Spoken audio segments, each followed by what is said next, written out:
जय श्री कृष्णा। राधे राधे। संकट चौथ का व्रत रखने वाली सभी बहनों को हार्दिक शुभकामनाएं। सारे संकटों को दूर करने के लिए माघ मास की कृष्ण पक्ष की चतुर्थी तिथि को संकट चौथ का व्रत किया जाता है। यह व्रत महिलाएं अपनी संतान की दीर्घायु और सफलता के लिए करती है। जब भी आप संकट चौथ का व्रत रखें तो व्रत कथा अवश्य सुननी चाहिए। बिना व्रत कथा के हमारा व्रत पूर्ण नहीं माना जाता। तो आइए अपने बच्चों की मंगल कामना के साथ शुरू करते हैं संकट चौथ व्रत कथा। कथा शुरू करने से पहले कमेंट बॉक्स में चौथ माता की जय हो, गणेश भगवान की जय हो अवश्य लिखना। एक समय की बात है, एक शहर में देवरानी जेठानी रहा करती थी। देवरानी गरीब थी और जेठानी अमीर थी। देवरानी गणेश जी की बड़ी भक्त थी। वह हमेशा गणेश चौथ का व्रत किया करती थी। देवरानी का पति जंगल से लकड़ी काट कर लाता और उन्हीं लकड़ियों को बेचकर अपना जीवन यापन करता था। उससे ज्यादा कोई काम काज नहीं होता था क्योंकि वह बीमार रहता था। तो देवरानी अपनी जेठानी के घर का सारा काम करती थी और बदले में जेठानी उसे बचा खुचा भोजन दे देती और पुराने कपड़े भी दे देती थी। इस तरह देवरानी के परिवार का गुजारा बड़ी ही मुश्किल से होता था। पूरा परिवार बड़ा दुखी रहता था। जब वह देवरानी अपनी जेठानी के यहाँ घर का काम काज करने के लिए जाती थी तो जब उनकी चक्की पर अनाज पीसती, अनाज पीसने के बाद में जिस कपड़े से वो चक्की को साफ करती, उस कपड़े को घर ले आती और घर लाकर उस कपड़े को पानी के डिब्बे में भिगोकर छोड़ देती। थोड़ी ही देर में जब उस पानी में उसका आटा उतरकर वो सफ़ेद रंग का हो जाता तो वह अपने बच्चों को दूध बताकर पिला देती। इस तरह करती तो उसका मन बड़ा ही दुखी होता और वह गणेश भगवान से हमेशा प्रार्थना करती कि हे भगवान, हमारी गरीबी भी किसी तरह दूर करो।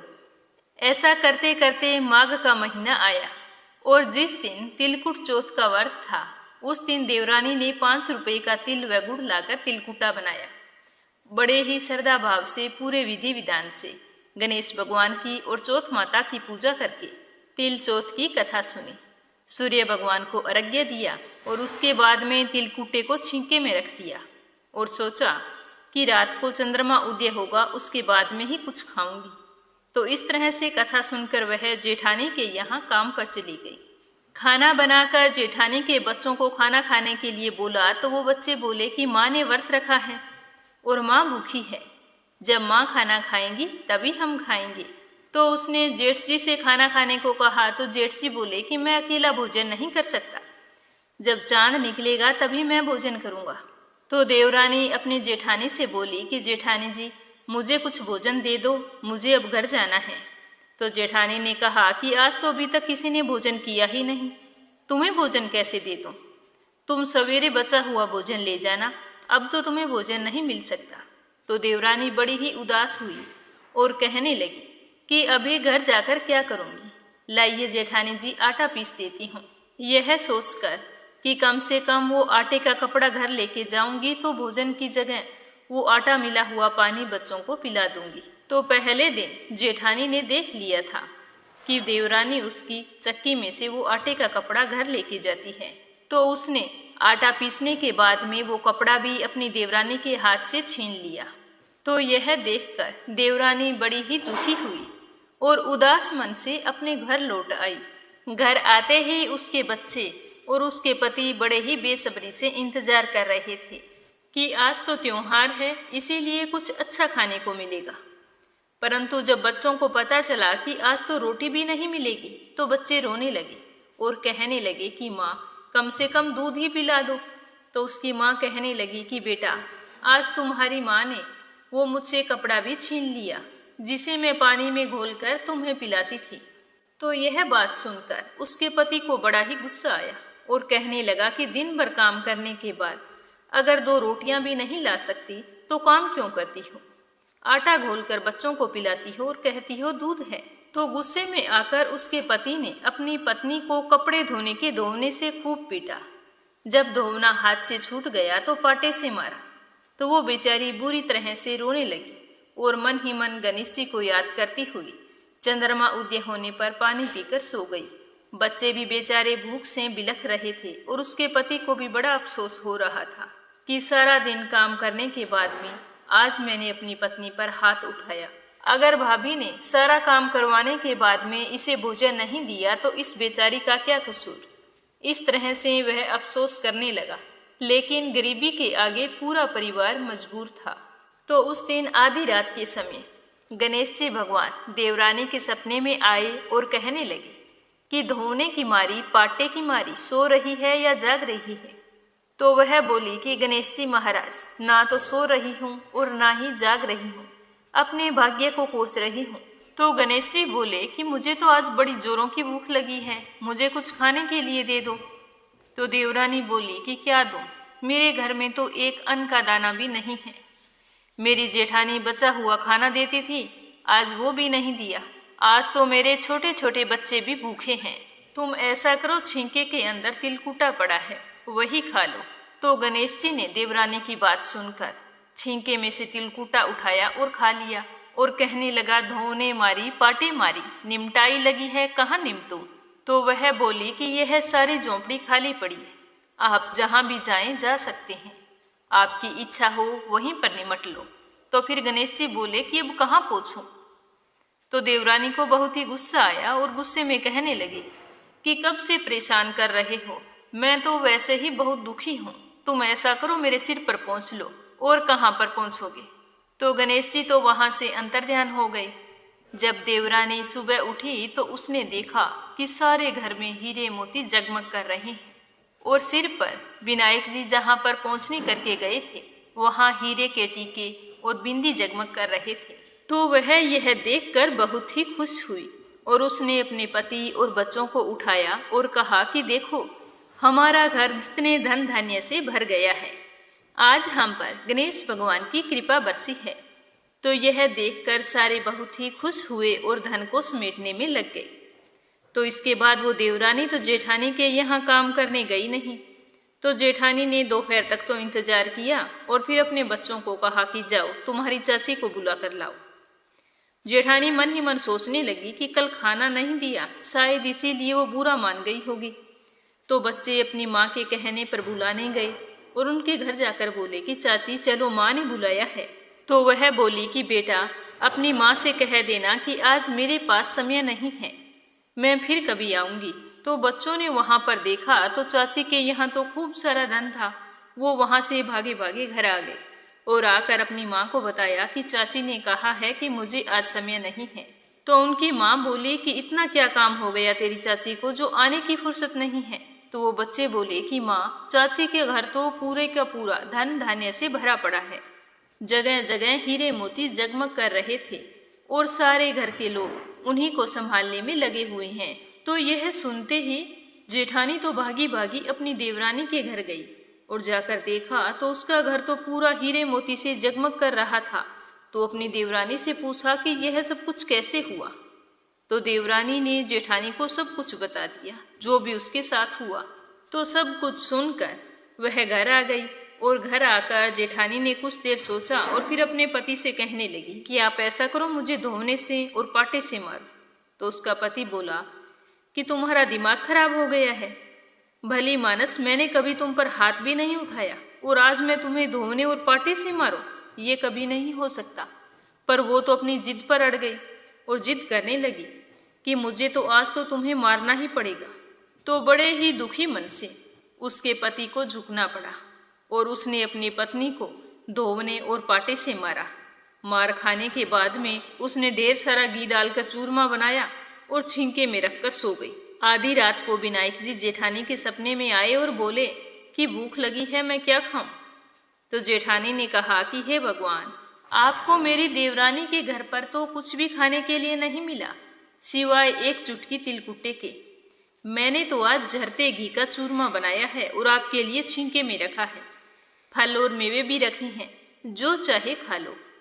तो गणेश जी खा पी कर बोले कि अब मैं निपटूं कहाँ।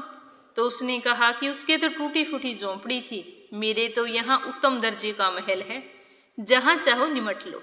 तो गणेश जी पूछने लगे कि मैं निमट तो लिया, पहुँचूं कहाँ। तो वह बोली कि मेरी ललाट पर। तो इस तरह से गणेश जी वहाँ से अंतर्ध्यान हो गए। धन की भूखी जेठानी सुबह जल्दी ही उठ गई और सोचने लगी कि आज तो सारा घर हीरे मोतियों से भर चुका होगा। लेकिन उसने देखा कि उसका पूरा घर तो बदबू मार रहा है। तभी उसने अपने सर पर हाथ लगाया तो देखा सर में भी बहुत सारी गंदगी लगी हुई थी। तो उसने कहा कि हे गणेश जी महाराज, आपने ये क्या किया? मुझसे रूठे और देवरानी को रूठे। इस तरह कहती हुई वह अपने घर की गंदगी साफ करने लगी। उसने बहुत कोशिश की, जितनी गंदगी साफ करती उतनी ही ज्यादा फैलती जाती। जब इस बात का पता जेठानी के पति को लगा तो वो और भी गुस्सा हुआ और बोला कि तेरे पास इतना सब कुछ था, फिर भी तेरा मन नहीं भरा। सारे घर की इतनी बुरी हालत देखकर जेठानी ने गणेश जी को पुकार कर कहा कि हे विनायक जी महाराज, हे गणेश जी महाराज, मुझसे बड़ी भूल हो गई है, मुझे क्षमा करो। तो विनायक जी वहां पर प्रकट हो गए और कहने लगे कि तूने देवरानी की देखा देखी की है, इसी वजह से तुझे ये फल मिला है। तू उसके सुख में सुख देखना चाह रही थी, लेकिन कभी भी तूने उसके दुख में दुख को नहीं देखा। तेरे देवरानी के बच्चे तेरे बच्चे हैं, जिसके लिए तू रोजाना जूठन भेजा करती थी। और व्रत के दिन तो हद हो गई कि तूने उन्हें खाने के लिए कुछ भी नहीं दिया। तो जेठानी बोली कि गलती हो गई महाराज, अब इस गंदगी को समेटो और मुझे माफ करो। तो गणेश जी भगवान कहने लगे कि यह गंदगी अब एक ही तरीके से साफ हो सकती है, अगर तू अपने धन में से आधा धन जो उसका हक है उसे दे, तभी यह साफ होगा। तो जेठानी ने बड़े दुखी मन से आधा आधा धन तो बांट लिया, लेकिन मोहरों से भरी हुई एक हांडी चूल्हे के नीचे गाड़ रखी थी, उसको वहीं पर दबा रहने दिया। सोचने लगी कि इन मोहरों का तो किसी को पता ही नहीं, ये ना बांटूंगी तो क्या हो जाएगा। यह सोच गणेश जी के पास आ गई और कहने लगी कि गणेश जी महाराज, अब तो सारा बिखराव समेटो, मैंने सब कुछ बांट लिया है। तो गणेश जी बोले कि झूठ बोल रही हो। चूल्हे के नीचे गाड़ी हुई मोहरों की हांडी और ताक में रखी हुई सुई भी सभी की पांति बराबर बराबर करो, जो देवरानी का हिस्सा है वो उसे दे दो। तो जेठानी ने चुपचाप मोहरों से भरी हांडी को निकाला और छोटी में से छोटी चीज का भी बंटवारा करके गणेश जी भगवान के आगे नमस्तक हो गई और कहने लगी कि गणेश भगवान, मुझे माफ कर दो। तो इस तरह देवरानी ने गणेश जी के व्रत करके अपने खोए हुए मान सम्मान को पुनः प्राप्त किया। हे गणेश जी महाराज, जैसी आपने देवरानी पर कृपा की वैसे ही सब पर करना। कहानी कहने वाले पर, कहानी सुनने वाले पर, वह हुंकारा भरने वाले पर, सब पर अपनी कृपा दृष्टि बनाए रखना। किंतु जेठानी को जैसी सजा दी वैसी किसी को मत देना। बोलो गणेश जी महाराज की जय हो, बोलो चौथ माता की जय हो। अमर सुहाग देने वाली गणेश जी की कहानी। गणेश जी को विघ्नहर्ता कहा जाता है। गणपति पूजन से सुहाग की लंबी उम्र का आशीर्वाद मिलता है। बुधवार के दिन गणेश पूजन करें तो साथ में ये कथा अवश्य सुने। भगवान श्री गणेश जी की पूजा हर पूजा से पहले की जाती है। खासकर महिलाएं अपने पति की लंबी आयु के लिए श्री गणेश जी की पूजा जरूर करती है। ऐसी मान्यता है कि भगवान श्री गणेश जी की पूजा करने से पति की लंबी आयु होने के साथ साथ ससुराल और मायका हमेशा खुशियों से भरा रहता है। वहाँ पर कोई भी दुख और दरिद्रता नहीं आती। तो चलिए सुनते हैं अमर सुहाग की लंबी आयु देने वाले भगवान श्री गणेश जी की अद्भुत कहानी। बोलो गणेश जी महाराज की जय हो। एक समय की बात है, एक भाई बहन रहते थे।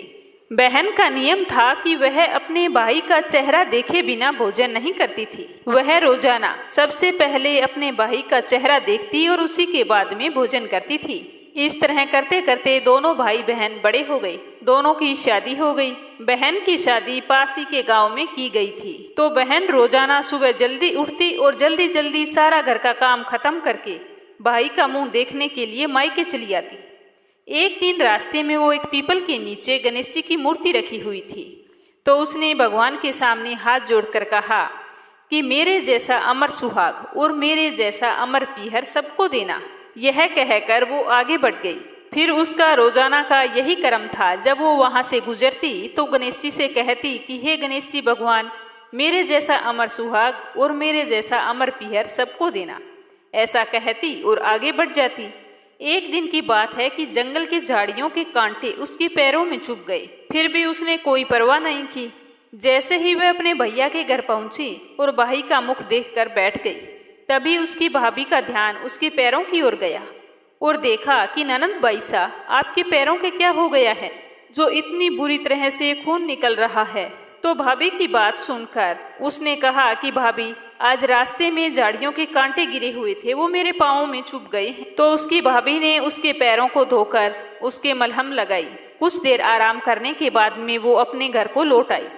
जब वह वापस चली आई तो पीछे से उसकी भाभी ने अपने पति से कहा कि रास्ते को साफ करवा दो, देखा नहीं आपकी बहन के पाँव में कितने कांटे चुभ गए थे। तो वह दूसरे ही दिन कुल्हाड़ी लेकर वहां पर गया और रास्ते में सारी झाड़ियों को काट कर रास्ता साफ कर दी। ऐसा करते समय गणेश जी की प्रतिमा वहां से झाड़ियों के साथ हट गई। तो यह देखकर भगवान गणेश जी गुस्सा हो गए और उसके भाई के प्राण हर लिए। जब गांव के सारे लोग उसे अंतिम संस्कार के लिए लेके जा रहे थे, तब उसकी भाभी ने रोते हुए कहा कि तुम थोड़ी देर रुक जाओ, उनकी बहन आने वाली है, वो अपने भैया का मुंह देखे बिना नहीं रह सकती। जब तक वो अपने भैया का मुंह नहीं देखेगी तब तक वह भोजन नहीं ग्रहण करेगी।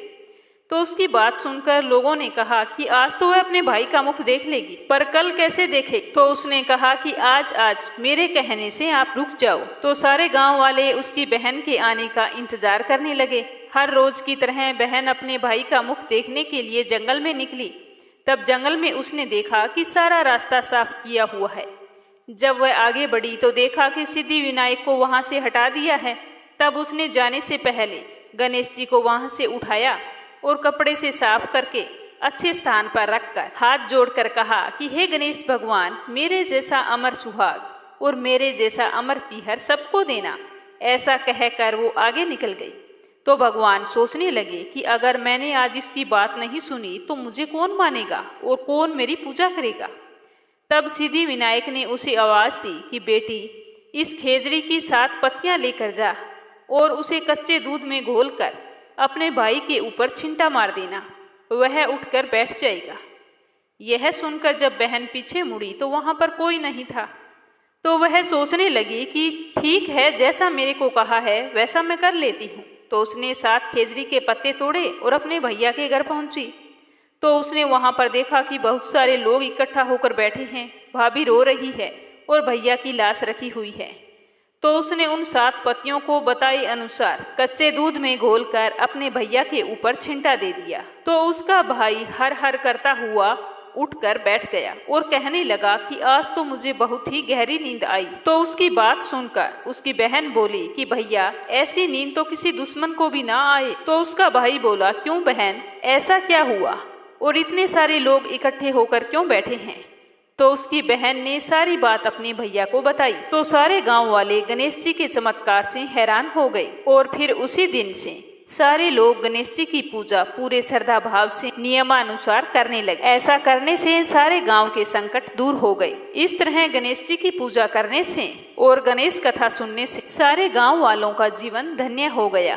कहा जाता है कि उसी दिन से अमर सुहाग और अमर पीहर की कामना करते हुए हर महिला श्रद्धा पूर्वक इस कथा को सुनती है। पौराणिक कथाओं के अनुसार सतयुग में महाराजा हरिश्चंद्र के राज्य में एक ऋषि शर्मा नाम का तपस्वी ब्राह्मण रहता था।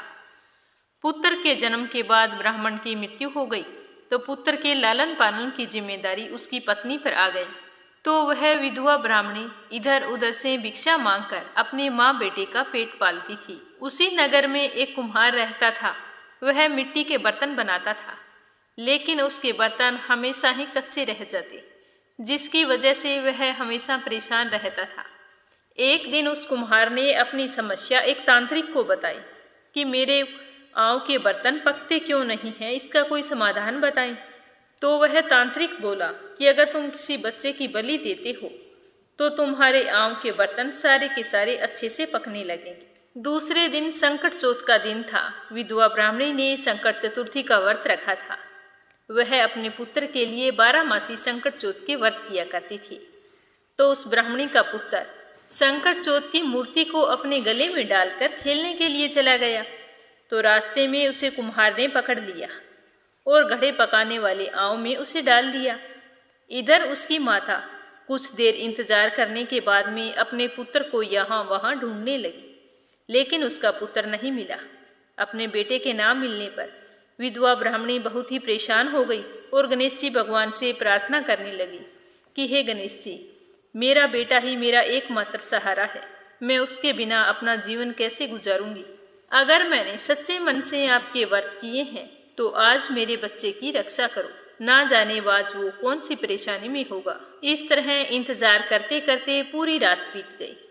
सुबह जब कुम्हार अपने घड़ों को देखने के लिए गया तो देखा कि उसमें तो जांघ भर पानी जमा हुआ है और उसके अंदर बैठा एक बालक खेल रहा है।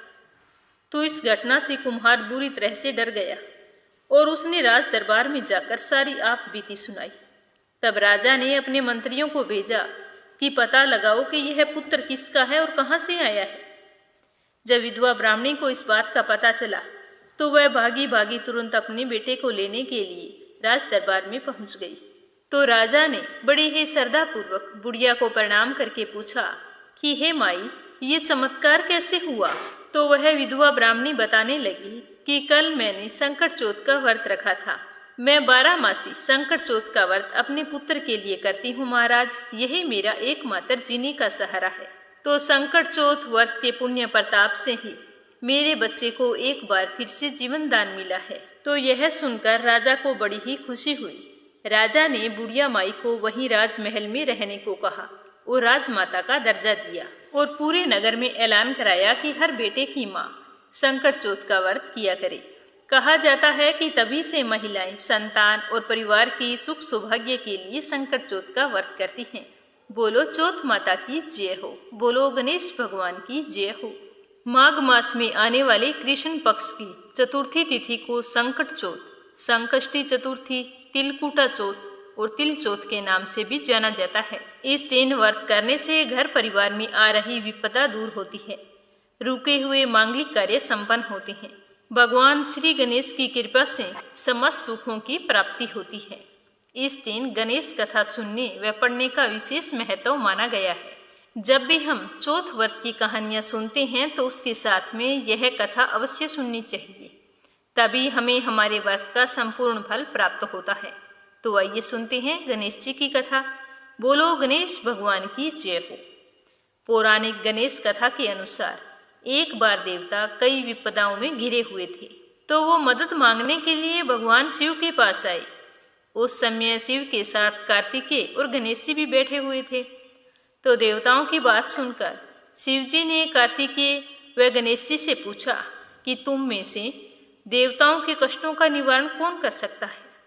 तब कार्तिकेय व गणेश जी दोनों ही अपने आप को सर्वश्रेष्ठ बताने लगे। तो भगवान शिव सोचने लगे कि यह तो समस्या आन खड़ी हुई, अब किसे भेजूं और किसे छोड़ूं। एक को आज्ञा दूंगा तो दूसरा नाराज हो जाएगा। तो इसी तरह सोचते सोचते भगवान ने उन दोनों की परीक्षा लेने की सोची और कहा कि तुम दोनों में से जो सबसे पहले पृथ्वी की परिक्रमा करके आएगा वही देवताओं की मदद करने के लिए जाएगा। तो भगवान शिव के मुख से ऐसे वचन सुनते ही कार्तिकेय तो अपने वाहन मोर पर बैठकर तुरंत पृथ्वी की परिक्रमा के लिए निकल गई। परंतु गणेश जी सोच में पड़ गए कि मेरे पास तो चूहे की सवारी है, उस पर चढ़कर तो सारी पृथ्वी की परिक्रमा करने में बहुत समय लगेगा। अगर ऐसा हुआ तो मुझे भगवान शिव देवताओं की मदद के लिए कभी नहीं जाने देंगे। तो सोचते सोचते गणेश जी को एक उपाय सूझा। गणेश जी अपने स्थान से खड़े हुए और अपने माता पिता की 7 बार परिक्रमा करके वापिस आकर बैठ गए। तो भगवान बोले, शंकर और पार्वती जी यह सब कुछ चुपचाप देख रहे थे। थोड़ी देर बाद में कार्तिकेय वहां पर आए और बोले कि मैं विजेता हूँ। तो कार्तिकेय की बात सुनकर गणेश जी को अपने पास बुलाकर भोलेनाथ ने पूछा कि तुम परिक्रमा करने क्यों नहीं गए, इसका कारण मैं जानना चाहता हूँ। तो गणेश जी भगवान ने कहा कि माता पिता के चरणों में ही समस्त लोक हैं, इसीलिए मैंने आप दोनों की परिक्रमा करके पृथ्वी की परिक्रमा को पूर्ण कर लिया है। तो यह सुनकर भगवान भोलेनाथ बहुत ही खुश हुए और उन्होंने गणेश जी को देवताओं के संकट दूर करने की आज्ञा दी। और साथ ही भगवान शिव ने गणेश जी को आशीर्वाद दिया कि चतुर्थी के दिन जो तुम्हारा पूजन करेगा और रात्रि में चंद्रमा को अर्घ्य देगा, उसके तीनों ताप यानी कि दैहिक ताप, देविक ताप और भौतिक ताप दूर होंगे। तभी से कहा जाता है कि संकट चौथ का व्रत करने से व्रतधारी के सभी तरह के दुख दूर होते हैं, जीवन के सभी सुखों की प्राप्ति होती है। पुत्र पुत्र आदि धन ऐश्वर्य की कभी कोई कमी नहीं रहती। चारों तरफ से मनुष्य के सुख समृद्धि में वृद्धि होती है, खूब मान सम्मान मिलता है। बोलो गणेश भगवान की जय हो। अब अपने सुनेंगे तिलकुटा चौथ व्रत कथा। बोलो चौथ माता की जय हो। पहली कथा। एक गांव में एक साहूकार और एक साहूकारनी रहा करते थे। उनके धन धान्य की कोई कमी नहीं थी। इतना धन होने के बाद भी उनकी धर्म कर्म में कोई रुचि नहीं थी। वे कोई भी धर्म का कार्य नहीं करते और ना ही कोई सुपात्र को दान देते थे। उनके कोई संतान नहीं थी, इसलिए वो साहूकार और साहूकारनी बहुत ही चिंतित रहा करते थे कि हमारे जाने के बाद में हमारे धन का धनी कौन होगा और हमारे कुल का नाम कैसे चलेगा। अगर संतान नहीं हुई तो हमारा तो वंश ही खत्म हो जाएगा। इसी चिंता में दोनों अपना समय व्यतीत कर रहे थे। इस तरह कई साल बीत चुके थे। एक दिन की बात है कि साहूकारनी अपनी पड़ोसन के यहाँ कुछ काम से गई तो वहाँ पर कुछ महिलाएं एकत्रित होकर पूजा पाठ कर रही थी। तो साहूकारनी ने उन्हें पूजा करते हुए देखा तो एक और चुपचाप बैठ गई। उनकी पूजा को बड़े ध्यान से देखने लगी और फिर कथा भी सुनी। जब उनकी पूजा पाठ और कथा समाप्त हुई तो साहूकारनी ने अपनी पड़ोसन से पूछा कि बहन तुम क्या कर रही हो। तो साहूकारनी की बात सुनकर उसकी पड़ोसन बोली कि बहन तुम्हें पता नहीं, आज तिलकुटा चौथ का व्रत है, इसीलिए मेरा व्रत है और मैं पूजा पाठ करके हम कहानी सुन रही हैं। तो साहूकारनी बोली कि तिलकुटा चौथ क्या होती है, इसका व्रत कैसे किया जाता है, इसके करने से क्या फल मिलता है, तुम मुझे सब कुछ विस्तार से बताओ। तो उसकी पड़ोसन और वहाँ पर बैठी औरतें बोली कि बहन इसके करने से अन्न धन सुहाग पुत्र सब कुछ मिलता है, मनोकामना भी पूर्ण होती है, जीवन पर आई हुई हर समस्याओं से छुटकारा मिलता है। तो यह सुनकर साहूकारनी बहुत खुश हुई। उसने अपनी पड़ोसन से कहा कि बहन तुम मुझे इस व्रत की सारी विधि बताओ। मैंने आज अभी तक भोजन नहीं किया है, मैं भी इस व्रत को करना चाहती हूँ। क्या पता मुझे भी संतान सुख की प्राप्ति हो जाए। हम दोनों संतान के लिए बहुत ही चिंतित रहते हैं। तो उसकी पड़ोसन बोली कि हाँ हाँ बहन, क्यों नहीं, तुम्हें संतान प्राप्ति अवश्य होगी। इस व्रत में सबसे पहले गणेश जी भगवान और चौथ माता का आह्वान करते हुए व्रत करने का संकल्प लें और व्रत कथा सुने। फिर पूरे दिन निराहार रहकर व्रत रखें। शाम को चंद्रमा उदय होने पर चंद्रमा को अर्घ्य देने के बाद में व्रत का पारण करें। जब तुम्हें संतान की प्राप्ति हो जाती है तो 1.25 सेर तिलकुटा बनाकर 7 सुहागिनों में बांट देना चाहिए। ऐसा करने से संतान दीर्घायु होती है। उस पर आने वाली हर समस्या चौथ माता दूर कर देती है। तो पड़ोसन की बात सुनकर साहूकारनी बोली कि अगर मुझे संतान की आस लगे तो मैं 1.25 सेर तिलकुटा करूंगी और चौथ का व्रत भी विधि पूर्वक किया करूंगी। तो उस दिन साहूकारनी ने तिलकुटा चौथ का व्रत रखा। विधि पूर्वक पूजा करके शाम को चंद्रमा उदय होने पर चंद्रमा को अर्घ्य देकर अपने व्रत का पारण किया। तो चौथ माता की कृपा से उसे गर्भ ठहर गया। तो साहूकार और साहूकारनी बहुत प्रसन्न हुई। लेकिन साहूकारनी ने कहा कि जब मेरी संतान हो जाएगी तो मैं 1.25 सेर तिलकुटे की जगह 2.5 सेर तिलकुटा करूंगी। ऐसा मन ही मन संकल्प करके साहूकारनी ने तिलकुटा नहीं किया। 9 महीने बाद उसे बहुत ही सुंदर पुत्र की प्राप्ति हुई। तो दोनों सुंदर पुत्र पाकर बहुत ही प्रसन्न थे। पूरे नगर में खुशियां मनाई गई। लेकिन साहूकारनी ने तिलकुटा फिर भी नहीं किया। वह तो बोली कि हे चौथ माता, जब मेरा बेटा 12 वर्ष का हो जाएगा तो मैं तिलकुटा करूंगी। ऐसा करते करते उनका बेटा 12 वर्ष का हो गया। तो वह बोली कि हे चौथ माता, जब मेरे बेटे की सगाई हो जाएगी तो मैं 5.25 सेर तिलकुटा करूंगी। तो एक अच्छे घर से रिश्ता आया और साहूकार के बेटे का रिश्ता तय हो गया। लेकिन साहूकारनी ने फिर भी तिलकुटा नहीं किया और व्रत करने भी छोड़ दिए। ऐसा करते करते उसके बेटे का विवाह तय हो गया। जब उसका बेटा दूल्हा बनकर शादी के लिए गया तो खूब गाजे बाजे बज रहे थे। चारों ओर खुशियां ही खुशियां मनाई जा रही थी। तो यह देखकर चौथ माता को बहुत ही गुस्सा आया और चौथ माता ने जब साहूकार का बेटा फेरों पर गया, जब 2 फेरे लिए तो खूब जोर से आंधी चलाई। चारों ओर कुछ भी दिखाई नहीं दे रहा था। उस आंधी में चौथ माता ने साहूकार के बेटे को उठाकर गांव के बाहर एक पीपल के पेड़ पर बैठा दिया। जैसे ही आंधी शांत हुई तो देखा कि वहां पर दूल्हा नहीं है। चारों ओर ढूंढा गया लेकिन उसका कहीं कोई पता नहीं चला। सारे बाराती और साहूकार बहुत ही दुखी हुए। खाली बारात वापिस आ गई। जब इस बात का साहूकारनी को पता चला तो वह बुरी तरह विलाप करने लगी, लेकिन क्या हो सकता था। और उधर जिस लड़की से साहूकार के बेटे ने 2 फेरे लिए थे, वह रोजाना अपनी सहेलियों के साथ पानी लेने के लिए जाती थी। जैसे ही वह उस पीपल के पेड़ के नीचे से गुजरती तो वहां से आवाज आती कि ओ मेरी अर्ध ब्याही, ओ मेरे 2 फेरों वाली। तो यह सुनकर उसे बहुत ही दुख होता। अब रोजाना का यही नियम बन गया। जब वो पीपल के पेड़ के नीचे से गुजरती तो उसे वही आवाज आती। तो वह तो सोच सोच कर धीरे धीरे सूख कर कांटा हो गई। एक दिन उसकी माँ ने कहा कि बेटा, मैं तुम्हें अच्छा खिलाती पिलाती हूँ, अच्छा पहनाती हूँ, फिर भी तुम तो सूख कर कांटा होती जा रही है। ऐसी क्या बात है, मुझे बताओ।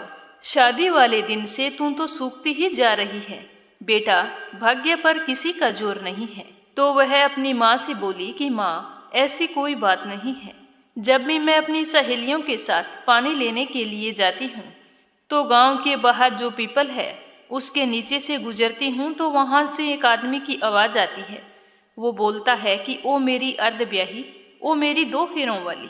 उस आदमी के हाथों पैरों में मेहंदी लगी है और सहरा भी बंधा हुआ है। ना जाने माँ वो कौन है, मैं तो बस यही सोच सोच कर बहुत ही दुखी रहती हूँ। इस तरह कहकर वो रोने लगी। तो उसकी माँ ने उसे चुप कराया और कहा कि कल मैं तेरे साथ चलूंगी। तो दूसरे दिन माँ बेटी पानी लेने के लिए गई। तो जैसे ही वह लड़की पीपल के पेड़ के नीचे से गुजरी तो उस आदमी ने वैसे ही कहा। तो उसकी माँ ने ऊपर झांक कर देखा तो वो तो उन्हीं का जवाई था। तो उसकी माँ ने कहा कि तुम यहाँ पर क्यों बैठे हो? मेरी बेटी को अर्ध ब्याही तो आपने ही की है और अब आप ही इस तरह के ताने दे रहे हो। हमसे क्या भूल हो गई, हमें बताओ। तो साहूकारनी का बेटा बोला कि आपकी कोई गलती नहीं है। मेरा जन्म चौथ माता की कृपा से हुआ है। मेरी माँ ने संतान प्राप्ति के लिए 1.25 सेर तिलकुटा बोला था। 1.25 सेर से लेकर 11 सेर तक बोलती गई। व्रत करने भी छोड़ दिए और तिलकुटा भी नहीं किया। तो चौथ माता ने नाराज होकर मुझे यहाँ पर बिठा दिया है। तो यह सुनकर उस लड़की की माँ ने साहूकारनी के बेटे से कहा कि अब तुम ही बताओ कि मैं क्या करूं जिससे तुम्हारा ये दोष खत्म हो जाए। तो वह बोला कि तुम ऐसा करो, मेरी माँ के पास जाकर उन्हें तिलकुटे की बात याद दिलाओ। तो यह सुनकर उस लड़की की माँ साहूकारनी के घर गई और वहां जाकर पूछा कि समदन जी, आप चौथ माता का व्रत रखती हैं, तो आपने चौथ माता के लिए क्या कुछ बोल रखा है? तो इतना कहते ही साहूकारनी तो रोने लगी। वो बोली कि मैं चौथ माता का व्रत नहीं रखती हूँ। मैंने तो सिर्फ 1-2 व्रत किए थे और चौथ माता की कृपा से मुझे संतान की प्राप्ति हो गई और मैं संतान के सुख में इतनी मोहित हो गई कि मैंने व्रत करने छोड़ दिए और तिलकुटा भी नहीं किया। अगर मेरा बेटा घर आ जाए तो मैं 2.5 मन का तिलकुटा करूँगी और उसके बाद हर चौथ को 1.25 सेर का तिलकुटा किया करूँगी। तो इस तरह संकल्प करने से चौथ माता और गणेश जी भगवान अत्यंत प्रसन्न हुए। फिर उसी तरह जोर से आंधी तूफान के साथ साहूकार के बेटे को फेरों में लाकर बैठा दिया और धूमधाम से दोनों का विवाह हुआ। और साहूकारनी का बेटा बहू घर आए तो साहूकारनी ने 2.5 मन तिलकुटा किया और बोली कि हे चौथ माता, हे गणेश भगवान, आपके ही आशीर्वाद से मेरा खोया हुआ बेटा मुझे पुनः प्राप्त हुआ है। मुझसे कोई भी गलती हो गई हो तो मुझे क्षमा करना। अब से मैं हमेशा आपका बड़ी ही श्रद्धापूर्वक व्रत रखूंगी और तिलकुटा किया करूंगी। इसके बाद सारे नगरवासियों ने तिलकुट के साथ संकट चौथ का व्रत रखना शुरू कर दिया। हे चौथ माता, जिस तरह आपने साहूकारनी को अपने बेटे बहू से मिलवाया और संतान का सुख दिया, वैसा सबको देना। कहानी कहने वाले को, कहानी सुनने वालों को, सभी को संतान सुख का आशीर्वाद देना। बोलो चौथ माता की जय हो। बोलो गणेश गजानन की जय हो। एक समय की बात है, एक नगर में एक बुढ़ी माई रहती थी। वह मिट्टी के गणेश जी की पूजा किया करती थी। रोजाना वह मिट्टी का गणेश जी बनाती और बाद में उसकी पूजा अर्चना किया करती थी। लेकिन वह तो मिट्टी का होता था, इसीलिए रोजाना वो गल जाता था। लेकिन फिर भी बूढ़ी माई ने गणेश जी की पूजा करनी नहीं छोड़ी। एक दिन बूढ़ी माई ने देखा कि उसके पड़ोस में गणेश जी का मकान बन रहा था।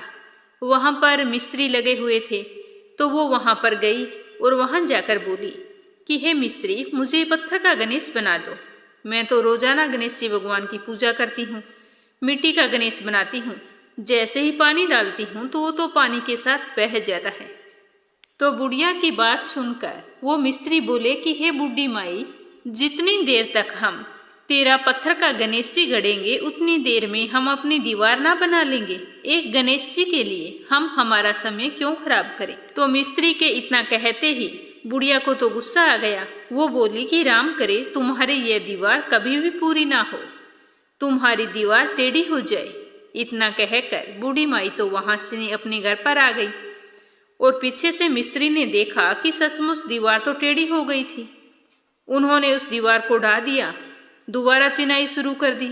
जैसे ही बनाई फिर वो टेढ़ी हो गई। तो इस तरह पूरा दिन मिस्त्री और मजदूर उसी दीवार को बनाने में लगे रहे। सुबह से शाम हो गई। शाम होते ही सेठ जी आया और उसने पूछा कि आज आप लोगों ने कुछ नहीं किया।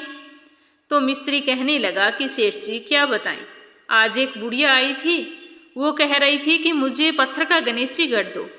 तो हमने तो गढ़ा नहीं, हमने सोचा कि हमें देरी हो जाएगी। तो उस बूढ़ी माई को गुस्सा आ गया। वो जाते जाते कह गई कि तुम्हारी दीवार टेढ़ी हो जाए, ये दीवार कभी पूरी ना हो। तभी से ये दीवार सीधी बन नहीं रही है। हमने ना जाने कितनी बार इस दीवार को बना दिया है, लेकिन ये बनाते ही टेढ़ी हो जाती है। हम तो पूरे दिन से इसी दीवार को बना रहे हैं। तो मिस्त्री की बात सुनकर सेठ जी ने बुढ़िया को वहां बुलवाया और कहा कि हे बूढ़ी माई, मैं तुम्हें सोने का गणेश जी बनवा कर दूंगा, पर हे माई, जो तुमने दोष लगाया है उस दोष को दूर करो और आप अपना आशीर्वाद दो कि यह मेरा मकान जल्दी से पूरा हो जाए। तो सेठ जी की बात सुनकर बूढ़ी माई बहुत ही प्रसन्न हुई और मन ही मन गणेश जी को याद किया। गणेश जी का स्मरण करते ही सेठ जी के मकान की दीवार सीधी हो गई। तो यह देखकर सेठ जी तो बहुत ही आश्चर्यचकित हुआ और फिर अपने कहे अनुसार बूढ़ी माई को सोने का गणेश जी बनवा कर दिया। उसी दिन से सेठ जी और सेठ जी के मिस्त्री मजदूरों सभी के मन में गणेश जी के प्रति श्रद्धा भक्ति जाग उठी और सभी ने गणेश जी की पूजा करनी शुरू कर दी। हे गणेश भगवान, जैसे आपने बूढ़ी माई की मनोकामना पूर्ण की, वैसी सबकी करना, अपनी कृपा दृष्टि सदैव बनाए रखना। अब सुनेंगे दूसरी कहानी। बोलिए गणेश भगवान की जय हो। एक गांव में माँ बेटी रहा करती थी। एक दिन वह बेटी अपनी माँ से कहने लगी कि माँ, आज गांव के सभी लोग गणेश मेला देखने जा रहे हैं, तो मैं भी मेला देखने जाना चाहती हूँ। तो माँ ने कहा कि बेटा, वहाँ पर बहुत भीड़ होगी, तुम कहीं गिर जाओगी तो तुम्हें चोट लग जाएगी। तो लड़की ने कहा कि नहीं माँ, मैं तो जाना चाहती हूँ, आज मेरा भी मन है कि मैं मेला देखकर आऊं। तो उसकी माँ ने उसे रोक कर कहा कि बेटा, जाने से पहले तुम ये 2 लड्डू ले जाओ और एक लोटे में पानी डालकर दे दिया और कहा कि ये पानी और लड्डू ले जाओ, पहले इसे गणेश जी को खिला देना और थोड़ा सा पानी पिला देना।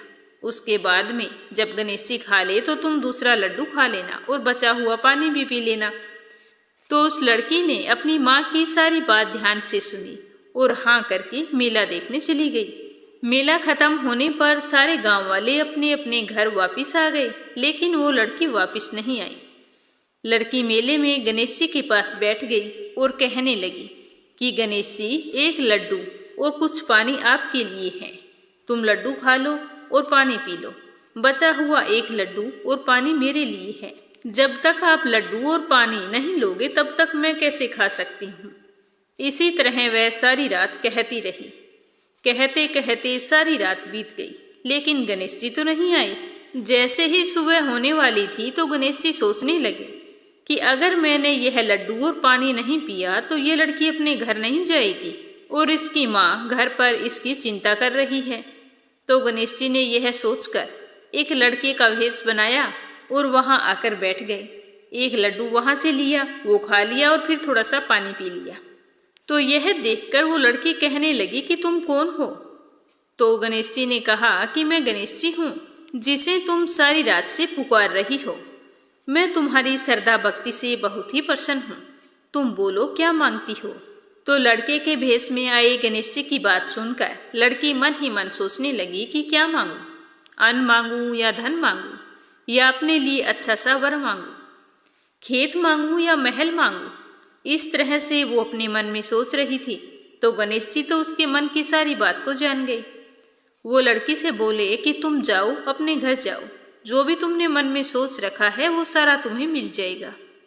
तो वह लड़की इस तरह से सुनकर बहुत ही प्रसन्न हुई और अपनी घर की तरफ चल पड़ी। जैसे ही वो अपने घर पहुंची तो माँ ने पूछा कि बेटा इतनी देर कैसे हो गई? सारी रात बीत गई, मेरा तो चिंता के मारे बुरा हाल था। मैं तो सोच सोच कर परेशान हो रही थी कि तुम ना जाने कहाँ हो, किस हाल में हो।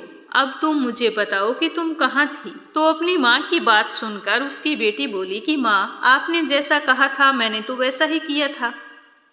मैं तो सारी रात गणेश जी को बुलाती रही। सुबह होने वाली थी तभी जाकर गणेश जी आए थे। तो जैसे ही गणेश जी ने लड्डू खाया, पानी पिया तो मैं घर आ गई। इस तरह कहते हुए उसने अपनी माँ को गणेश जी से हुई सारी बातचीत बता दी। और फिर देखते ही देखते जैसा लड़की ने मन में सोचा था उसे वैसा सब कुछ मिल गया।